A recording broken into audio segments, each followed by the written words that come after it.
You are listening to the Gritty Podcast, where we talk about all things gritty.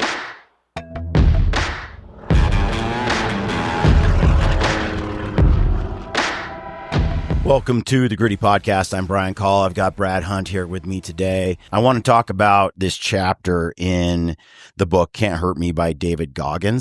You know, so much of this book is just an example of your mind, the power of your mind. Right. And what your mind can do. Yep. And there's a chapter here I want to get into because it also applies to hunting, fitness, everything though that we want to do in life. I'm going to just start reading from this little story. It's just chapter 7 of the book. It's called The Most Powerful Weapon. And I'm going to get into it. I'm going to read it a little bit and then we'll kind of talk on it. But basically what's going on here is Goggins wants to enter the Badwater 100 or a race. One of the big races. Yep. And it's kind of last minute or something. And so he is like, what do I have to do to get in? And the guy in charge says, you, Chris Cosman, he's like, well, you got to go run, I think, 100 miles in 24 hours. I mean, if you can't do that, you can't even apply. Right. Okay. So he runs the 100 miles in the window of time and he's pretty proud of himself. Yep. And the chapter starts like this. 27 hours after savoring intense, gratifying pain and basking in the afterglow of my greatest achievement so far, I was back at my desk on Monday morning. SBG was my commanding officer, and I had his permission and every known excuse to take a few days off. Instead, swollen, sore, and miserable, I pulled myself out of bed, hobbled into work, and later that morning, I called Chris Cosman. I'd been looking forward to this. I imagined the sweet note of surprise in his voice after hearing that I'd taken his challenge and run 101 miles in less than 24 hours. Perhaps there'd even be some overdue respect as he made my entry into Badwater official. Instead, my call went to voicemail. I left him a polite message, a message he never returned, and 2 days later, I dropped him an email. Sir, how are you doing? I ran the 100 miles needed to qualify in 18 hours and 56 minutes. I would like to know now what I need to do to get into Badwater so we can begin raising money for the Special Operations Warrior Foundation. Thanks again. His reply came in the next day and it threw me way the F off, as only David could say. Goggins language. His response comes like this. Chris says, "Congrats on your 100-mile finish, but did you actually stop then? The point of a 24-hour event is to run for 24 hours. Anyway, stay tuned." Talk about a troll move, dude. Right. Anyway, stay tuned for the announcement that you can apply. The race will be July 24 to 26. Best regards, Chris Cosman. Goggins says, I couldn't help but take his response personally. On a Wednesday, he suggested I run 100 miles in 24 hours. That Saturday, I got it done in less time than he required, and he still wasn't impressed? Cosman was a veteran of ultra races, so he knew that strewn behind me were a dozen performance barriers and pain thresholds I'd shattered. Obviously, none of that meant much to him. I cooled off for a week before I wrote him back, and in the meantime looked into other races to bolster my resume. There were very few available that late in the year. I found a 50-miler on Catalina, but only triple digits would impress a guy like Cosman. Plus, it had been a full week since the San Diego one day, and my body was still monumentally effed. I hadn't run 3 feet since finishing mile 101. My frustration flashed with the cursor as I crafted my rebuttal. Hey folks, pardon the interruption, but I've got to tell you about this new Tricer RP bipod for your rifle. This thing is incredible. It's going to take the market by storm. You're going to want one. Everyone will. It's like no other bipod on the market. It's been designed to do everything in one bipod, which is generally not what we have available to us on the market today. Use the code GRITTY over at Tricer and you will save. Whether you're shooting from a prone or sitting position, this bipod adapts seamlessly to every field environment. You're going to get rock solid stability when it matters most. This bipod includes everything for $2.99. You've got the long legs, the short legs, you got spikes, you got rubber feet, Arca Swiss, Picatinny compatible, plus a swivel stud to Picatinny adapter, giving you unmatched flexibility for any hunting scenario. Bottom line, this is the last bipod you'll ever need. Use the code GRITTY over at Tricer.com. You'll get a discount and you'll get the last bipod you'll ever need. All right, let's get back to the show. Thanks for emailing me back. I see that you enjoy talking about as much as I do. The only reason why I'm still bugging you is because this race and the cause behind it is important. If you have any other qualifying races that you think I should do, please let me know. Thanks for letting me know I'm supposed to run the full 24 hours. Next time I'll be sure to do that.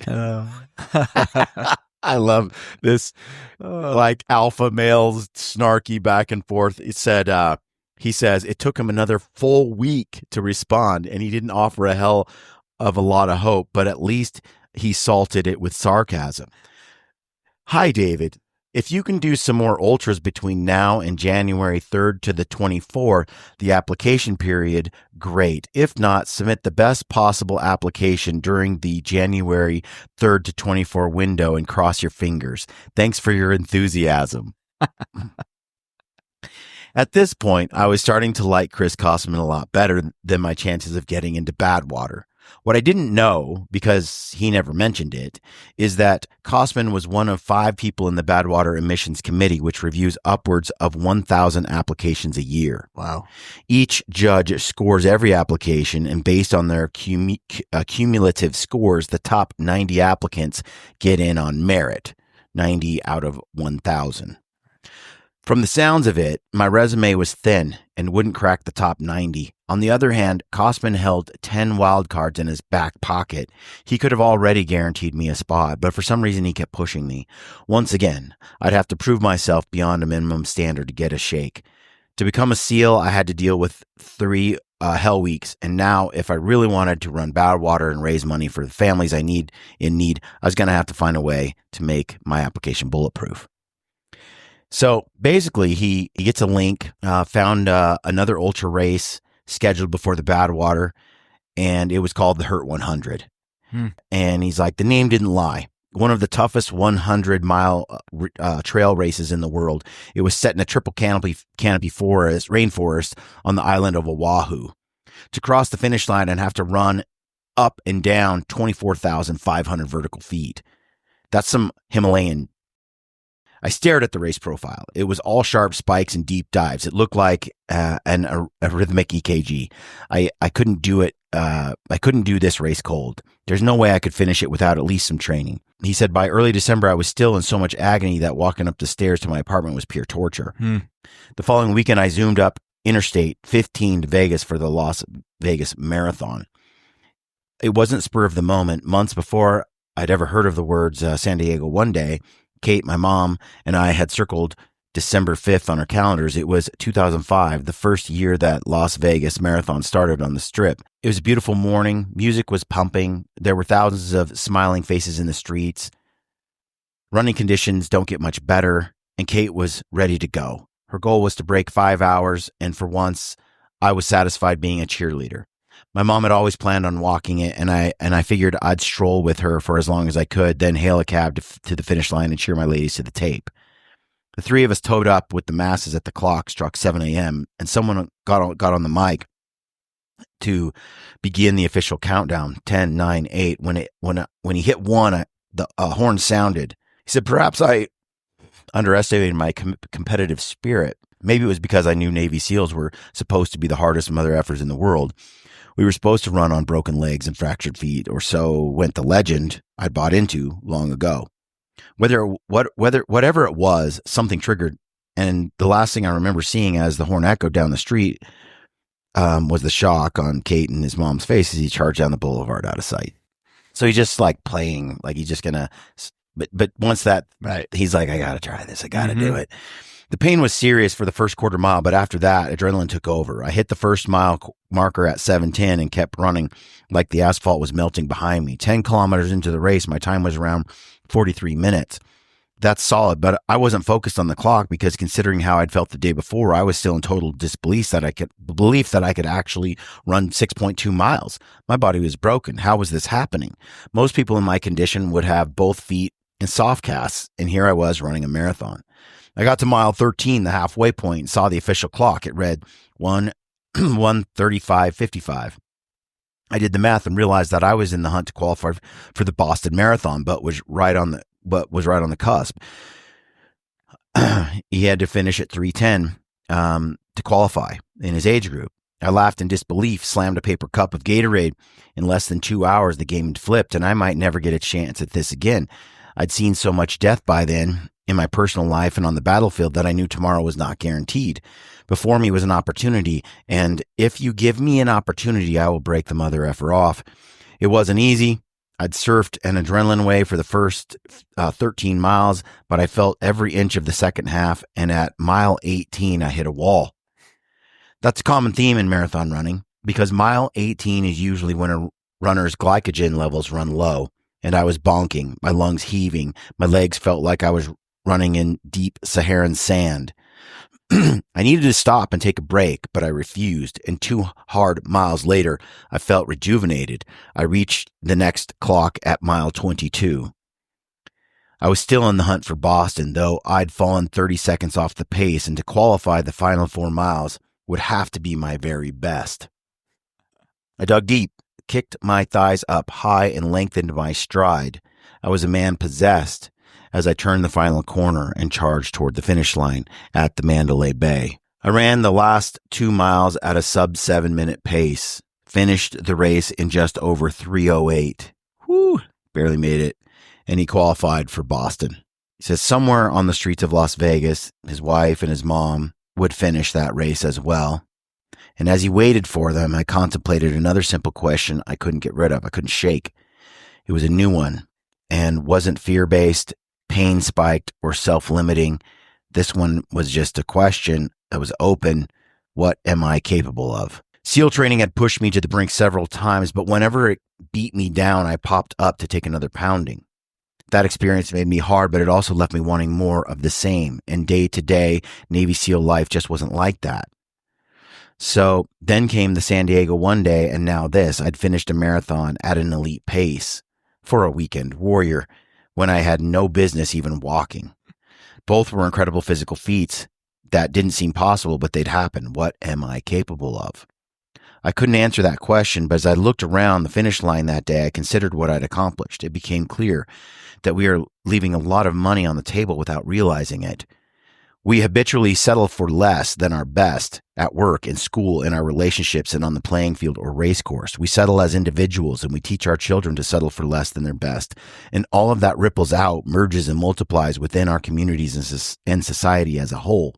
We're not taking some bad weekend in Vegas, no more cash at the ATM kind of loss either.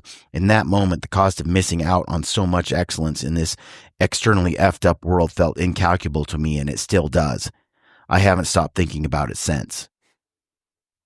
This reminds me of a snippet that I had heard on an interview, and I'll slip it into this podcast. And it was Megyn Kelly being interviewed, and the interviewer asked her about Trump and his attitude. What she said was really compelling, and I want you to hear it in her words. I think it's the biggest political comeback in history. You could make the case it's the biggest comeback in history, period. I mean, you think back to after January 6th and the amount of media coverage about Trump's behavior and what happened on the Capitol that day, and it was universally terrible. There wasn't even the most ardent Trump fan defending it. At most, they were silent. It was an onslaught of negative coverage, understandably. And it went on for months and months and months, to the point where he had been entirely ruled out. There was only a question about whether he might face criminal charges of some sort. But the thought of him coming back to the presidency was not even remotely a possibility. And in fact, even the thought of people around him, like family members and supporters, ever running for office seemed like a total impossibility to everyone but Trump. And that's the thing about this guy. He doesn't see himself in the same terms that the rest of us see ourselves. There's a detachment from reality that serves him very well. I mean, he dreams the impossible dream, and then before you know it, it's happened, where the rest of us would look at that and say, all right, I got to find something else to do. But the same thing I think that made Trump deny that he could have possibly lost an election is the thing that made him say, of course I will be the nominee the next time if I choose to run. And then in a way, he manifested it. In a way, the power of positive thinking, which, by the way, is a hugely influential book in Trump's life and his history, actually works for the guy. And before you knew it, we wound up on November 5th, 2024, with Donald Trump winning the presidency again. Trump cannot see himself through the prism of loser. He is incapable of doing it. The gist is that Trump doesn't see himself as a loser. Right. He's incapable of seeing himself as a loser. Yeah. He can't do it. Right. Like, even Trump said, you know, they're like, well, how did you think about this? And he's like, I didn't really think about what had gone wrong, or Right. I just thought about moving forward and getting things done and winning. That's unbelievable, because if you look at where Trump was 2020, it's like, can't come back, a career over, at the lowest, you know, Ron DeSantis will take his place, you know, whatever. And what you're dealing with here is the will of a man, his mind. Right. Absolutely. And it's incredible. I think it's just a mindset to think about. And so further into the book, he says he bounced back from Vegas within a few days, dealing back to his new normal, which was serious pain all day long, but it was kind of, you know, what he's growing used to. The aches were still there by the following Saturday, but I was done convalescing. I needed to start training or I'd burn out on the trail during the Hurt 100, and there would be no Badwater. He had been reading on how to prepare for ultras and knew it was vital to get some 100-mile weeks. I only had about a month to build his strength up for that. My feet and shins weren't close to right, so I came up with a new method to stabilize both the bones in my feet and my tendons. I bought high-performance inserts, cut them down to fit flush with the soles of my feet, and taped my ankles, heels, and lower shins with compression tape. I also slid a small heel wedge into my shoes to correct my running posture and ease pressure. After what I'd endured, it took a lot of props to get me running nearly pain-free. Which I have something I want to talk about later for me as well. But basically what he's doing is, you know, he's improving his gear, Right. in one way or another to sort of augment and you know, get him a little bit further along than he would if he didn't have that gear. Yeah, And right. mostly in his footwear, right? Yep. So then he starts running all the time, so much per day, and he was kind of following this process that he'd read about on how to prepare to run a 100-mile race. He says, I ran that 16-mile stretch at least 3 times a week. So that would be 48 miles Right. in a week. So not quite 50, but basically he's doing 16 miles 3 times a week. Mm-hmm. Some days I ran home too, and on Fridays I added a ruck run. Inside the radio pouch of my standard issue rucksack, I slid 2 25-pound weights. 2? Is that 50 pounds? Yeah. And ran fully loaded for as many as 20 miles to build quad strength. That's interesting. I've been running quite a bit, and the quad on my left side, don't know why, it acts up like after about 5 miles when I really push the pace. Right. It's starting to go away, but it's weird. And then my shin on my right tends to tighten up like shin splints and stuff. And it's like, but you know, I just keep doing it. And those the miles I'm capable of covering just is going up, and those things are going away. But I bet this does sound right though. If you added that weight and you did it, oh yeah, I mean, you're accelerating the quad strength. So then it would translate into, if that was a weakness for you, into being able to get longer miles. When you're not under load, you know. I loved waking up at 5 a.m. and starting work with 3 hours of cardio already in the bank while most of my teammates hadn't even finished their coffee. It gave me a mental edge, a better sense of self-awareness, and a ton of self-confidence, which made me a better SEAL instructor. That's what getting up at the ass crack of dawn and putting it out will do for you. It makes you better in all facets of your life. During my first real week of training, I ran 77 miles. The following week, I ran 109 miles, including a 12-mile run on Christmas Day. The Hurt 100 was a 20-mile circuit course, and I'd heard that only a slim slice of those who start the race finish all 5 of those laps. This was my last chance to pad my Badwater resume. I had a lot riding on a successful outcome, and there was so much about the race and about ultra running that I still didn't know. Goes to Honolulu a few days early, checked into the hotel. I studied maps, figured out the terrain. All I could see was a steep cut of red earth disappearing into the dense green. He said he walked the trail for a half a mile, but there was only so far he could hike. He said there was just 3 aid stations on the 20-mile course, and most athletes were self-reliant and dialed in their own nutritional regimen. I was still a neophyte and had no clue what I needed when it came to fuel. I met a woman at the hotel at 5:30. She knew I was a rookie and asked what I'd brought with me to keep myself going. I showed her my meager stash of flavored energy gels and my Camelback. She said, "You didn't bring salt pills?" I shrugged. I didn't know what the F a salt pill was. She poured 100 of them in my palm. "Take 2 of these every hour. They'll keep you from cramping." 2 every hour. Roger that. She smiled and shook her head like she could see my effed up future. I had a strong start and I felt great, but not long after the race began, I knew I was facing a monster course. I'm not talking about the grade and elevation variance. I expected that. It was all the rocks and roots that took me by surprise. I was lucky that it hadn't rained in a couple of days because all I had to wear were my standard running shoes, which had precious little tread. Then my Camelback broke at mile 6. I shook it off and kept hammering, but without a water source, I'd have to rely on the aid stations to hydrate, and they were spaced miles apart. Mm-hmm. No support crew. And no Camelback. My mindset was to make it from aid station to aid station and see what happened.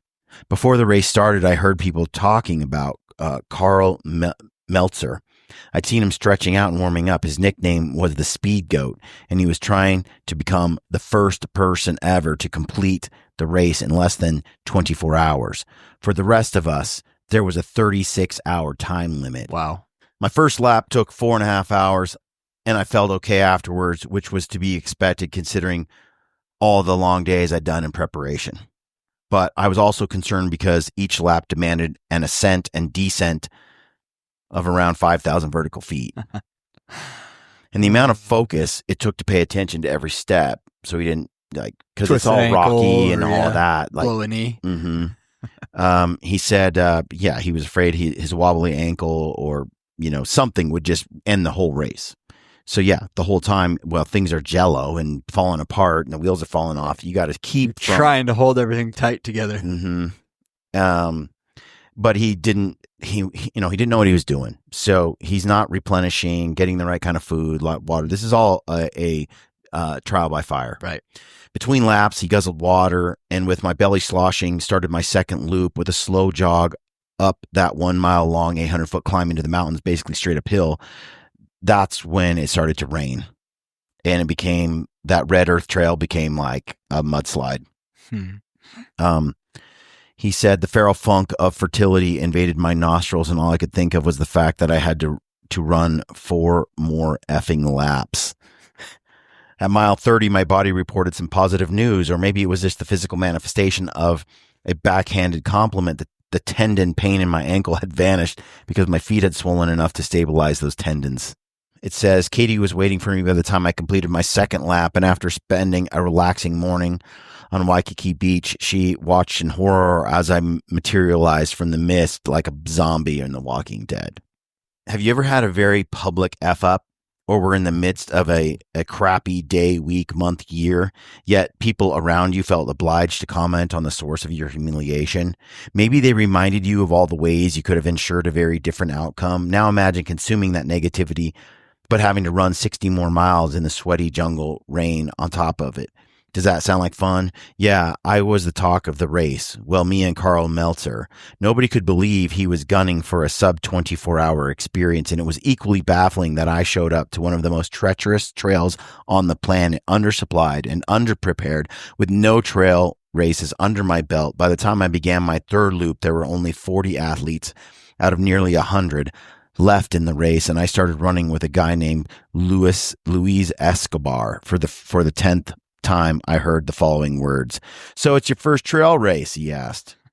I nodded. You really picked the wrong. I know, I said. It's just a technical right. I'm an effing idiot. I've heard that a lot today. That's okay, he said. We're all a bunch of idiots out here, man. He handed me a water bottle. He was carrying 3 of them. Take this. I heard about your Camelback. This being my second race, I was starting to understand the rhythm of ultra. It's a constant dance between competition and camaraderie, which reminded me of Bud's. Luis and I were both racing the clock and each other, but we wanted one another to make it. We were in it alone together, and he was right. We were a couple of effing idiots. So he continues this race. He says, I felt close to my absolute limit, but still had more than 40 miles to go. On the backside of the course, after a long descent in the dark and in the rain, he says he could see that he'd run into a Hungarian runner that he'd met in San Diego, named Akos Konya. He was one of the best runners in the field on Hospitality Point, where he covered 134 miles in 24 hours. I liked Akos and had mad respect for him. I stopped and watched him move in conjoining circles, covering the same terrain over and over again. Was he looking for something? Was he hallucinating? Akos, I asked, you okay, man? Do you need some help? David, no, I'm fine, he said. His eyes were full moon flying saucers. He was in delirium. But I was barely hanging on myself and wasn't sure what I could do for him other than tell staff at the next aid station he was wandering in a daze. Like I said, there's camaraderie and there's competition on the ultra circuit. And since he wasn't in obvious pain and refused my help, I had to go into barbarian mode. With 2 full laps to go, I had no choice but to keep moving. I staggered back to the start line and slumped into my chair, dazed. I was on the verge of my edge of my capability, and wasn't sure that I could take one more step. My gas light was on, my engine shuddering, yet I knew I had to find more if I was going to finish this race and get myself into Badwater. But how do you push yourself when pain is all you feel with every step? When agony is the feedback loop that permeates each cell in your body, begging you to stop? That's tricky because the threshold for suffering is different for everybody. What's universal is the impulse to succumb. To feel like you've given everything you can and that you are justified in leaving a job undone. Now, I'm sure you can tell that it doesn't take much for me to become obsessed. Some criticize my level of passion, but I'm not down with the prevailing mentalities that tend to dominate American society these days. The ones that tell us to go with the flow or invite us to learn how to get more with less effort. F that shortcut BS. The reason I embrace my own obsessions and demand and desire more of myself is because I've learned that it's only when I push beyond pain and suffering past my perceived limitations that I'm capable of accomplishing more, physically and mentally. In endurance races, but also in life as a whole. And I believe the same is true for you. The human body is like a stock car. We may look different on the outside, but under the hood, we all have huge reservoirs of potential and a governor impeding us from reaching our maximum velocity. In a car, the governor limits the flow of fuel and air so it doesn't burn too hot, which places a ceiling on performance. It's a hardware issue. The governor can easily be removed, and if you disable yours, watch your car rocket beyond 130 miles per hour. It's a subtler process in the human animal. Our governor is buried deep in our minds, intertwined with our very identity. It knows what and who we love and hate. It's read our whole life story and forms the way we see ourselves and how we'd like to be seen. It's the software that delivers personalized feedback in the form of pain and exhaustion, but also fear and insecurity. And it uses all of that to encourage us to stop before we risk it all. But here's the thing. It doesn't have to have absolute control. Unlike the governor in an engine, ours can't stop us unless we buy into its bullshit and agree to quit. Sadly, most of us give up when we've only given around 40% of our maximum effort. Even when we feel like we've reached our absolute limit, we still have 60% more to give. That's the governor in action, and once you know that to be true, it's simply a matter of stretching your pain tolerance, letting go of your identity and all your self-limiting stories so you can get to 60%, then 80% and beyond without giving up. I call this the 40% rule. And the reason it's so powerful is that if you follow it, you will unlock your mind to new levels of performance and excellence in sports and in life, and your rewards will run far deeper than mere material success. The 40% rule can be applied to everything we do, because in life, almost nothing will turn out exactly as we hope. There are always challenges in whatever we are at work or school, and whether we are at work or school or feeling tested within our most intimate or important relationships. We will be tempted to walk away from commitments, give up on our goals and dreams, and sell our own happiness short at some point because we feel empty, like we have no more to give. When we haven't tapped even half of the treasured buried in our deep in our minds, hearts, and souls. I know how it feels to be approaching an energetic dead end. I've been there too many times to count. I understand the temptation to sell short, but I also know that impulse is driven by your mind's desire for comfort, and it's not telling you the truth. It's your identity trying to find sanctuary, not help you grow. It's looking for status quo, not reaching for greatness or seeking wholeness. But the software update that you need to shut your governor down is no supersonic download. It takes 20 years to gain 20 years of experience, and the only way to move beyond your 40% is to callous your mind day after day, which means you'll have to chase pain like it's your damn job. Imagine you're a boxer, and on your first day in the ring, you take one on your chin. It's going to hurt like effing hell, but at year 10 of being a boxer, you won't be stopped by one punch. You'll be able to absorb 12 rounds of getting beat the F down and come back the very next day and fight again. It's not that the punch has lost power. Your opponents will be even stronger. The change has happened within your brain. You've calloused your mind. Over a period of time, your tolerance for mental and physical suffering will have expanded because your software will have learned that you can take a hell of a lot more than one punch. And if you stay with any task that is trying to beat you down, you will reap rewards. All right, folks, we got a new discount code for you for a product you can try if you want to. It's Black Flag's Revenge. It's kind of like Mountain Ops Ignite. I love Ignite. I love the pink lemonade. If you use the code Gritty over at Mountain Ops, you'll save. If you use the code Gritty over at Black Flag, you'll save. I like the Black Flag Pink Plunder. It's a little bit of a intense energy, what do you call it? Energy drink? Energy, guess it'd be a pick-me-up? Workout kind of pick-me-up drink. For all you like addiction-related folks? Yeah, for those that are that don't feel much from caffeine, you should try the Revenge. It's got a little kick to it. We love both partners, both companies. Work with both of them. We're going to have some drinks coming from Stealthy Nutrition soon. So we'll have that too. But like them all, try it out. If you need a little pick-me-up, check out the new Black Flag Revenge. I like that. Peak Plunder. They have like a couple Sunrise something. I don't remember the names of it. But use the code Gritty over there. Go to Black Flag. So it's BLKFLG.com. Check that out. Use the code Gritty and let us know what you think.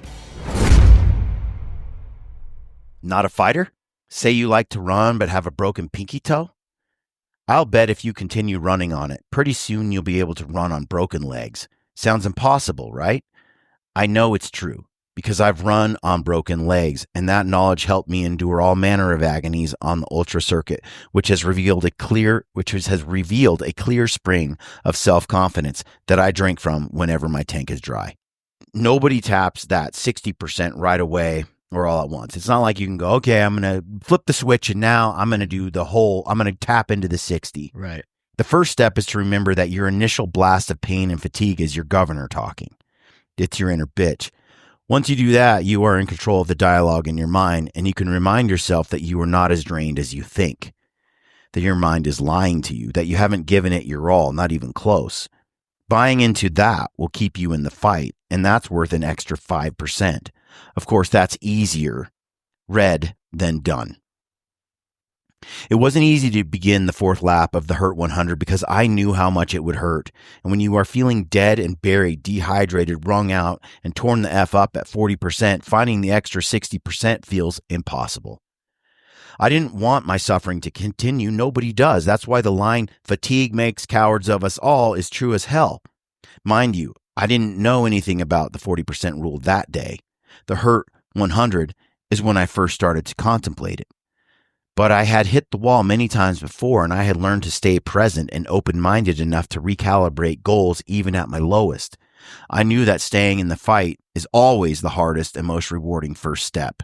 Of course, it's easy to be open-minded when you leave yoga class and are taking a stroll by the beach, but when you're suffering, keeping an open mind is hard work. The same is true if you are facing a daunting challenge on the job or at school. Maybe you are tackling a 100-question test and know that you've bricked the first 50. At that point, it's extremely difficult to maintain the necessary discipline to force yourself to keep taking that test seriously. It's also imperative that you find it, because in every failure there is something to be gained, even if it's only practice for the next test that you will have to take. Because the next test is coming, and that's a guarantee. I didn't start my fourth lap with any sort of conviction. I was in wait and see mode, and halfway up the first climb, I became so dizzy I had to sit under a tree for a while. 2 runners passed me one at a time. They checked in, but I waved them on, told them I was fine. Yeah, I was doing great. I was a regular Akos Konya.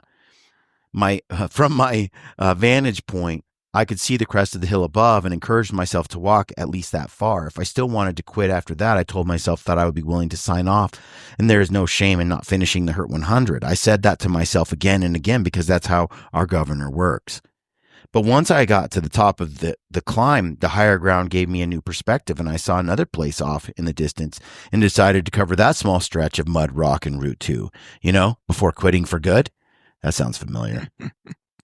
Once I got there, I was staring down another descent and thought, that was easier to go down than up. And without realizing, I got into a point where I was able to strategize.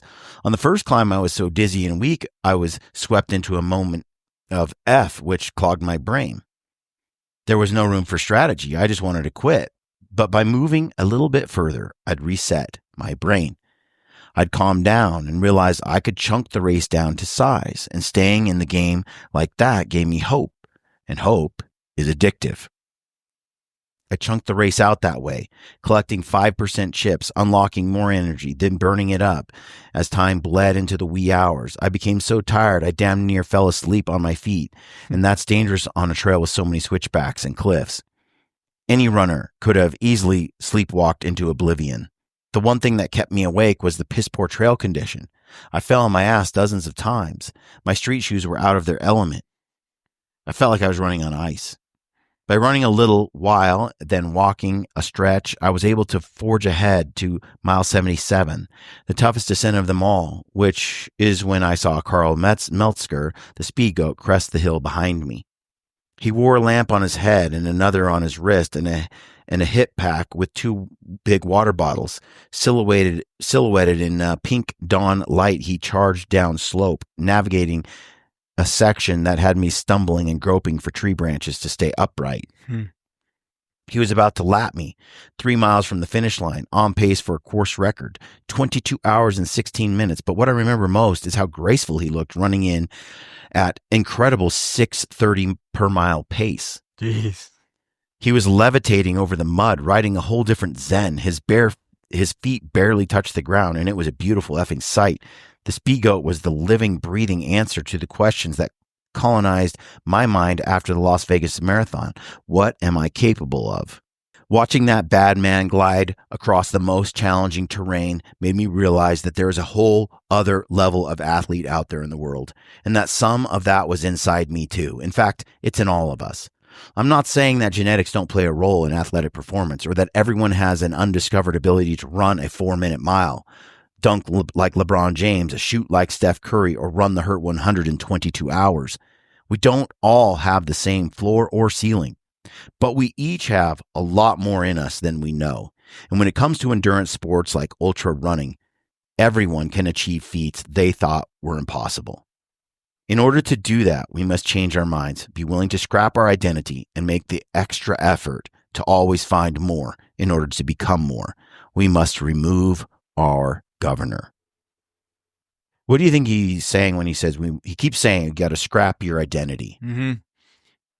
Just basically, as he says, you dig down and find your inner bitch, really. And it's like you're making a new identity for yourself, honestly. And just pushing, because you're so much more capable of what you're actually like absolutely doing. I think when he's saying that, he's saying you have crafted in your mind an identity that has limitations. Yeah. I'm this good. I'm this capable. I'm this fast. But you're also at the same time saying, I am not like Metzger. I'm not like Akos. I'm not like these other people. It's an identity that is in both ways. Probably you're saying, I'm a fresh slate and I can be whatever I make myself into. Right. And getting rid of that identity, what did he call it earlier? He said your identity and your self-limiting thoughts. Getting rid of that that's it. Yeah. That's a mental battle that winners seem to manage and losers don't. Yeah, right. He goes on and he says, that day on the Hurt 100 circuit, after seeing Meltzer run that like a superhero, I finished my 4th lap. In all kinds of pain, and it took time to watch him celebrate surrounded by his team. He'd just received something nobody had ever done before, and here I was with another full lap to go. My legs were rubber, my feet swollen. I did not want to go on, but I also knew that was my pain talking. My true potential was still undetermined. Looking back, I'd say I'd given 60%, which meant my take was just shy of half full. I'd like to sit here and tell you I went all out and drained that effort on lap 5, but I was still a mere tourist on Planet Ultra. I wasn't the master of my mind. I was in the laboratory still discovering, in the discovery mode, and I walked every single step of my 5th and final lap. It took me 8 hours, but the rain had stopped. The sun felt phenomenal that day, and I got the job done. I finished Hurt 100 in 33 hours and 23 minutes, just shy of the 36-hour cutoff. Good enough for 9th place. 9th place. Yeah. Out of, what they say, 90? I think it was 100. Oh, 100. Maybe it was 90. Still, in the top 10 right at this rookie level. Yep. Only 23 athletes finished the entire race, and I was one of them. I was so thrashed afterward, 2 people carried me to the car. Within a matter of days, Cosman emailed me to let me know that I had been accepted into Badwater. It was a great feeling. It also meant that for the next 6 months, I had 2 full-time jobs. I was a Navy SEAL in full preparation mode for Badwater. This time, I would get strategic and specific because I knew that in order to unleash my best performance, if I wanted to blow past 40%, drain my tank, and tap my full potential, I had to give myself that opportunity. He didn't prepare for the Hurt 100. He learned all those things like that he did wrong. Yep. And he decided Badwater was going to be different. He searched day and night, started to learn. You don't know what you don't know. Yeah, right. Right? And he's like, okay, now I need to pay attention to temperature variances, elevation variances, terrain variances, have the right equipment, have the right water plan, and all these things dialed in. Yep. He says, I drilled down deeper so I knew how the hot pavement would be on the hottest Death Valley day ever. I Googled videos of the race and watched them for hours. I read blogs from runners who completed it, noted their pitfalls and training techniques. I drove to North Death Valley and explored the entire course. Seeing the terrain up close revealed its brutality. And he learned. I marked off the best spots to get my cooling stations. I noted wherever the shoulder was wide. He researched and prepared, got his gear dialed. Research is one part of preparation, but visualization is another. Following the town pass climb, I would face a bone-crushing 9-mile descent. I could see it unfurl from the top of the pass. One thing I learned from the Hurt 100 is that running downhill F's you up bad, and this time I'd be doing it on asphalt. I closed my eyes, opened my mind, and tried to feel the pain in my quads and calves and knees and shins. I knew my quads would bear the brunt of the descent, so I made a note to add muscle. My thighs would need to be plated in steel. The 8-mile climb up Darwin Pass from mile 70 would be pure hell. I have to walk that section.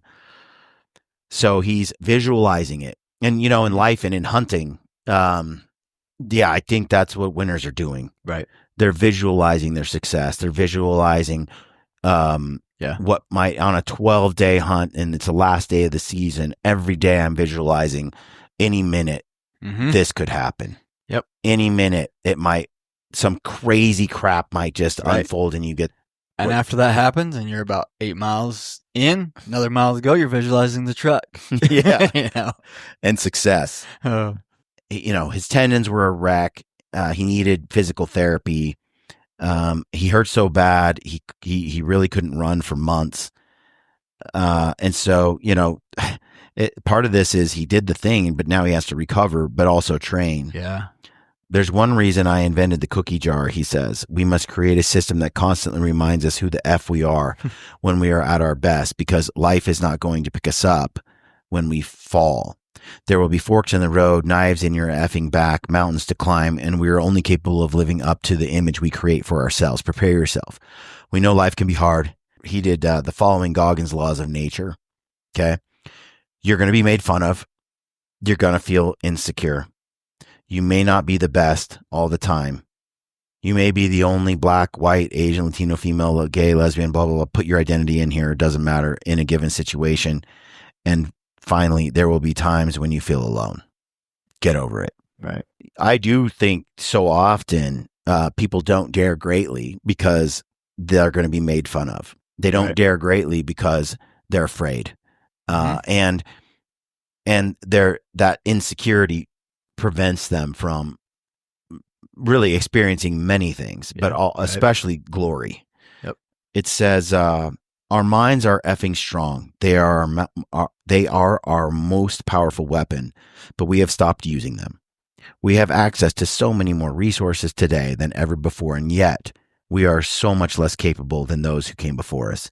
If you want to be one of the few to defy those trends in our ever-softening society, you will have to be willing to go to war with yourself and create a whole new identity, which requires an open mind. It's funny. Being open-minded is often tagged as new age or soft. F that. Being open-minded enough to find a way is old school. It's what knuckle draggers do, and that's exactly what I did. I borrowed my friend's Stokes bike.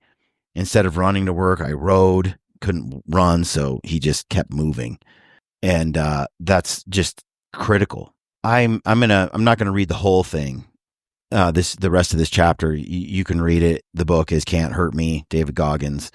But this is enough to get the point. Really what I wanted to talk about today, springing off this whole story, is that the mental game in what you achieve in life, so much of it is tied to your thoughts. Right. It all starts in your mind. That is one of the things that I see across the board with guys that win, guys that don't, women, people, humans. And it is really easy to be self-limiting and to fall into that trap of a mindset that stops you from progressing. And I find that I remember reading Ego is the Enemy, and it sort of opened my mind that overcoming my self-talk that was negative or weak required me to do a daily roll call. He talks about a daily roll call to assess your ego and to stomp it down. And when you sit there every day and you kind of have a mindset where you only allow winning thoughts and you chase out the toxic thoughts, the self-limiting thoughts, it's life-changing. You'll come across people in life who are always the victims, are always the guys that or the gals that like they failed because of this or that. And you could see like as he's running that race, the various races, it's a battle of his mind. Mm-hmm. His body is broken. Yeah. But what allows him to complete it is the will and his mind. Right. For sure. And you see all those tactics and tricks. And the one thing that stands out is he doesn't quit. Yeah. He just is like almost committed to, I won't quit. Well, it's the same thing. Like we get this all the time is, you know, I was 4 miles in and I saw that bucket or bowl or whatever it is at 6 miles. I just couldn't get to it. Mm-hmm. That never crosses our mind. Mm-mm. Like, to be honest, No. it never crosses it. Like if that is where I need to get you to take that animal, that's where I'm going. But I'll when you're figure out how to get. But it when out. you're a young man and a teenager, and so like you're at that position in life because of a lifetime of hardening your mind. Exactly. You didn't start out that way. No, it's an earned position. 100%. And Goggins didn't start out this way. I mean, before all of this, he did buds, which most people fail as well. So, or don't even attempt, you know, so there is a hardening of the mind that comes incrementally over years and years and years. Exactly. Yeah, for sure. But the question is, you know, how do you develop it? How do you get it? How do you keep it? In my experience, it's a daily process. Mm-hmm. Every day I have to dismiss or push away self-limiting thoughts, negative thoughts, negative noise. I have to replace it with every day with other thoughts that move me forward. Right. I have to believe that if I execute, that down the road there will be a reward or a benefit that comes from it. Yeah. And it doesn't matter how good you were 3 years ago. Yeah. Right. Life doesn't Quick care. Change. Yep. Doesn't matter how good you were 3 years ago. If you had the hardest mind ever, it will go away if you stop hardening it. I think about take church basketball because it's going on right now. Yeah. Like, half those dudes were pretty good in high school. Now they're pretty washed up, but they still have the somewhat mentality of like, I'm still good. But I don't know. It's just an example, I guess. But you know what you remember. It's like with us. Mm-hmm. I feel the same way with like my brother or whoever, guys that I hunted with 15 years ago. They still see me in their mind, the hunter I was 15 years ago. And, you know, I am completely different than what I was back then. Same with you, everybody else, you know, with the experiences, with the knowledge, with the suffering. I mean, you learn a lot from it. You know, there's so many little mental tricks that he is engaging on just to grasp another mile, just to grasp a little more out of himself. And I heard Jocko the other day say something like he was comparing emotion and logic. And what he said was, you know, you need them both and you use them. Right. When logic, when emotion is telling you, quit, it's too hard, you've done enough, he's like, use your logic, like Goggins did, to say, look, it's the 40% rule. Right when I think there's zero left, I'm still 60% in the tank. Yeah, right. I still can do so much more than I thought I could do. That governor is there. And logically, he tells himself, my emotions are telling me it's enough. You're enough. You've done enough. Blah, blah, blah. I feel a certain way. And he's like, no, logically, I haven't tapped into 60% of what's available. Yeah, right. And Jocko says that's what you do. You use your logic to overcome your emotion. Then when you get to the point where logic is like, look, dude, you've got a broken toe and a broken leg and you have to stop running. It's impossible to run further. He's like, then you use emotion to overcome logic. And you're like, all these people who told me I couldn't do it, all these people who said I was weak, all these opportunities that are out there that I have to achieve, these goals, these people I love that I'm doing this for, this greater cause, you know, all these things that are emotional, they come into play. Right. And you use those emotions to overcome what logically people said you can't do. It's impossible to do. Yeah. You can't do that. I got to wonder with a man like Trump, exactly what is going on in that head when it seems like the entire planet has conspired to put him in prison, end his career, assassinate him. And he's like, fight, fight, fight. Yeah. You're like, I mean, when you consider all the obstacles and the whole apparatus of the U.S. government and nations conspiring to end you, and you're like still rocking. There's that mental game. Yeah. That is special. It is special. And that leads to a life of, he said something in there about confidence and worth or self-worth. And what he was saying was, in just this one or two lines, that you become a different man when you decide and you do the things that you thought weren't possible, but then you do. Yeah. Right. And each of those things stacks up to give you, he's like, I walk around in different rooms and I'm like, I ran this 100-mile race. I did this thing and I did that thing. All the working out. He's like, I get up earlier than all of my teammates and I'm working out and doing, I've got a marathon in, or what do you say? Like 6 miles, 3 hours of running before they even got out of bed. Yeah. He's like, each of those things builds upon him this confidence that he's a man. Yeah. That he's got his business about him, that he's moving forward. And there's really, I know for me, like fitness, exercise, each thing I'm trying to achieve, when I execute, do the thing, come back, it's like, okay, there's a confidence that can't be taken away from me by just one or two failures or someone coming out and tearing me down. It's like, look, I have such a reservoir of successes that it doesn't matter. But that's all earned inch by inch, little by little, over the course of a life. Yep. But it's such a difficult thing, I find, for people to avoid quitting. We know it from people that hunt, right? People that slow down, that don't get the hunt finished because they quit 2 days before the hunt ends. When most of the time we kill our animals on the last day of the last day, last night of the hour of the season. It's like, so this is an unlock. This is a thing that is hard for people to achieve. Yeah, right. Exactly. So with that said,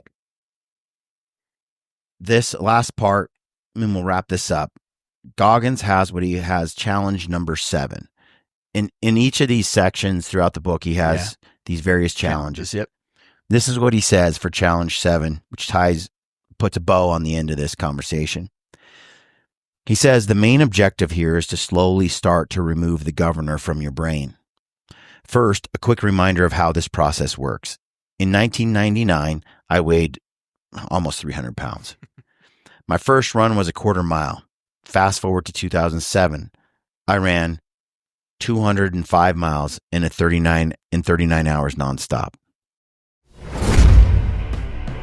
All right, folks, if you like the show and you want to support us and you are in need of a taxidermist, check out our friend Jeremy over at Judkins Custom Taxidermy. He does incredible work. He's got the cleanest taxidermy shop I've ever seen. And when you use the code GRITTY, Jeremy is going to expedite your project by 2 to 3 months. And he already has an excellent turnaround time. So check it out. Go to Judkins Custom Taxidermy. Let him know Brian Call at Gritty sent you. Get your mount expedited. Now let's get back to the show. I mean, that is 8 years later. Right. He's 300 pounds, barely got a quarter mile. 8 years later, 205 miles in 39 hours without stopping. Right. I didn't get there overnight. I don't expect you to either. Your job is to push past your normal stopping point. Whether you are running on a treadmill or doing a set of push-ups, get to the point where you are so tired and in pain that your mind is begging you to stop. Then push just 5 to 10% further. If the most push-ups you have ever done is 100 in a workout, do 105 or 110. If you normally run 30 miles each week, run 10% more next week. This gradual ramp up will help prevent injury and allow your body and mind to slowly adapt to your new workload. It also resets your baseline, which is important because you're about to increase your workload another 5 to 10% the following week and the week after that. There is so much pain and suffering involved in physical challenges that it's the best training to take command of your inner dialogue. And the newfound mental strength and confidence you gain by continuing to push yourself physically will carry over into other aspects in your life. You will realize that if you are underperforming in your physical challenges, there is a good chance you are underperforming at school and work too. This is what I wanted. One of the things I wanted to focus on was when I work out heavy and regularly, and I'm doing feats that most men my age can't do. Right. When I'm in the gym and I'm doing handstand push-ups and walking across the floor and I'm lifting a heavy bar and overhead, when I'm doing muscle ups on Olympic rings and skin the cat and these different things, when I leave that week after week and I get stronger and stronger and stronger, I'm pushing these boundaries, these things that say you can't do it anymore. This is too hard. And I'm telling myself, it's just work. It's pain. It's just pain. It doesn't matter. It's like pain is temporary. It's just work. It's just hurt. Who cares? Yeah, I have a thing to do. I ignore it. I block it out. I push it away and I keep executing. That time in the gym for me changes who I am in all the other areas of my life. Yeah. It transcends puts my attitude and my confidence into, I'm much more aggressive and I'm much more confident in all walks of my life. Yeah. And when I slack off and I'm not doing that and I'm not out there, I'm not pushing it. And this is true. I can substitute that with some manly feat in the mountains of the Rockies or in Alaska or something, doing something insane for 21 days straight. Yeah. It's the same thing. You come back from that going, yeah, I'm above average man. I do things that other men couldn't do. I also feel like I have proven to myself that I can overcome that governor, go past it. Yep. And without a doubt, I find that when I'm struggling at home or in my business or in life with feelings of insecurity or feelings of failure or lack of motivation, the first thing that fixes it is physical grind. It's pushing myself to a physical feat that I'm otherwise, like he said, it's like getting into a cold plunge. There's a mental brain exercise. It's pain and your mind overcoming it. It's discomfort and your mind saying, no, I don't care. Yeah.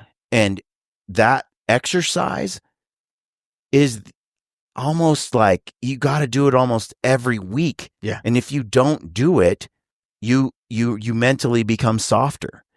It's like you have to subject yourself to this struggle. You know, you're going out and target shooting. You have to subject yourself to humiliation and failure in front of a crowd. Yep. And then you have to go, okay, that was hard. You know, it's a little different than the physical part, right? But it's putting your nuts on the chopping block to be humiliated. And that in itself, again, is an act of resilience, overcoming fear. Yeah.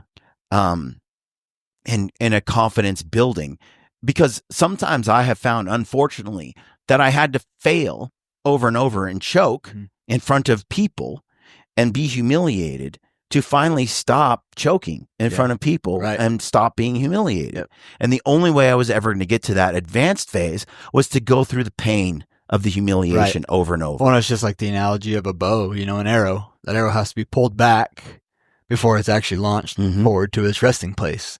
You know, so it's things life too. You know, you're pulled back just as hard as you can bear Yep. right before you hit your destination or whatever.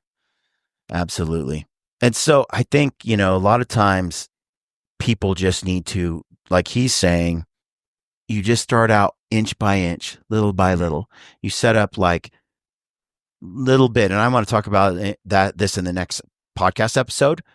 What am I doing and what do I do to start a fitness plan, a mental hardening plan? Like, what is it when I've gotten soft or been too busy or stepped away? How do I step back into it, get confidence back, get intense, grow, push myself? A lot of people, they just need sort of a little blueprint for that, a little roadmap. Yeah. And little by little, what can I expect? What can I do? What's a way to get this done? Yeah. And he continues and he says, the bottom line is that life is going to be one big mind game. And that's it. It's 100% true. Mm-hmm. Life is simply winning in the mind. Yeah.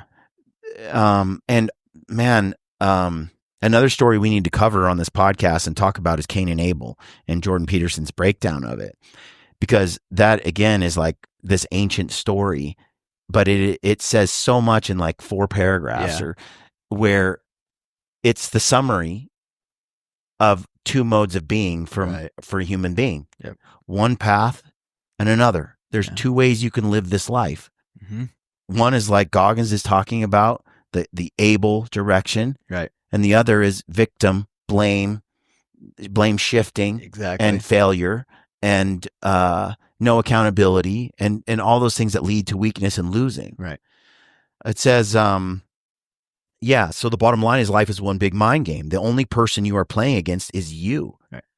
Stick with this process, and soon what you thought was impossible will be something you can do every damn day of your life.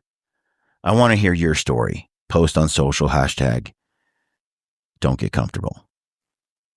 So, I think that, the other thing that I find so helpful is to regularly, and I mean weekly, read from those who are doing the things that you're trying to do. Right. Read from those that are setting an example. Use the example that they've set as motivation for you. Yep. Remind yourself. Dave Ramsey would say, you're the same person you are today as you were yesterday, except for the books you read and the people you meet. Mm-hmm. But I also added, I've said this for years, the places you go. Yeah. When you think about that, that's how powerful books are. Mm-hmm. That's how powerful continually filling your head with other people's inspiring ideas.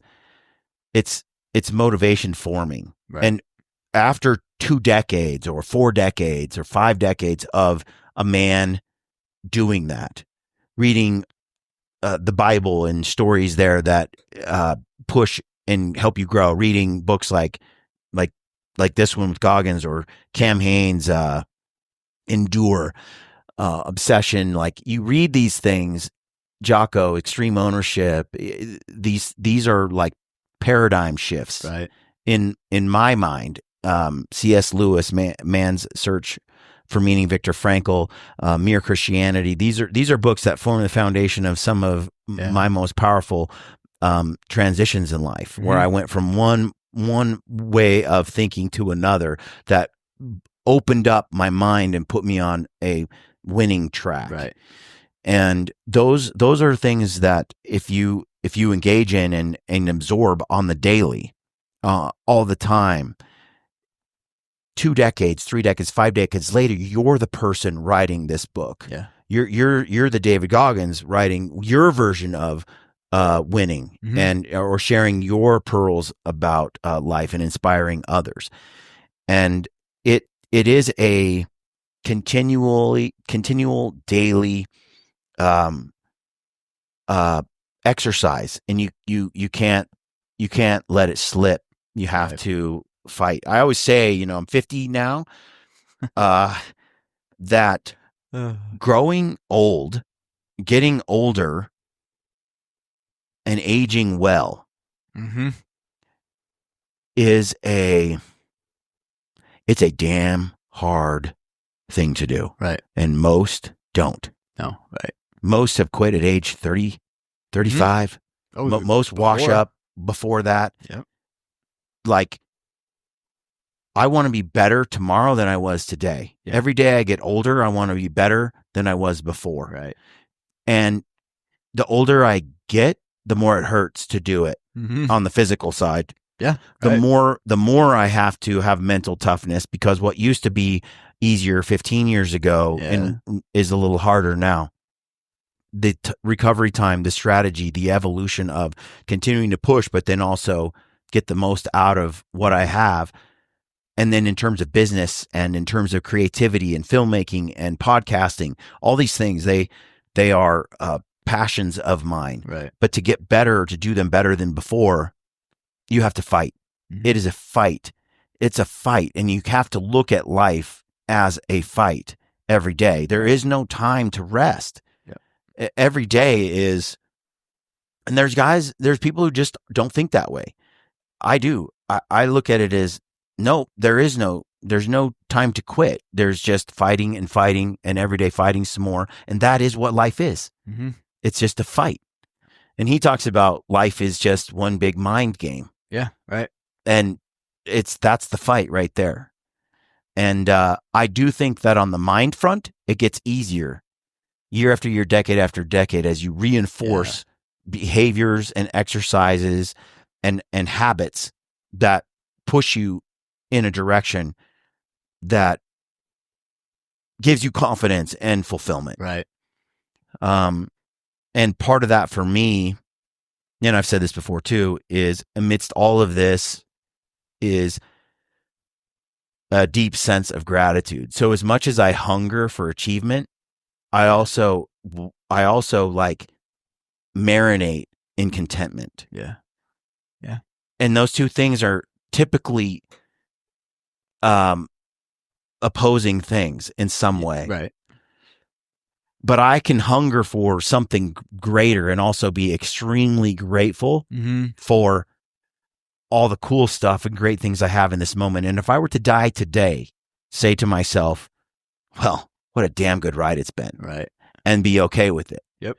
And when I have that attitude, I still want to win. As long as I'm here, I might as well give it or all I got. But at the same time, man, what a good ride it's been. Yeah. Like when I can carry both of those feelings at the same time, I don't stress about certain things. You're always going to have hard times with kids and family and life and money and success. Right. But it's sort of when I start to spiral, I go, you know what? It's been a great ride. Mm-hmm. How could I complain? Yeah. And that exercise is a strong and powerful one for me. Right. But anyway, folks, that's what I wanted to talk about today. We'll talk about some people have been asking what I do for fitness. And maybe I can share that and share sort of my approach. Maybe it's more relatable than Goggins. You know, I'm just saying I ain't Goggins, but I'm pretty gritty. And so I'll share kind of what I like to do and how I try to stay fit and aging well and mentally there. So thanks for tuning in. Let us know what you think in the comment section of the YouTube version of this podcast. And we'll catch you on the next one. Stay gritty.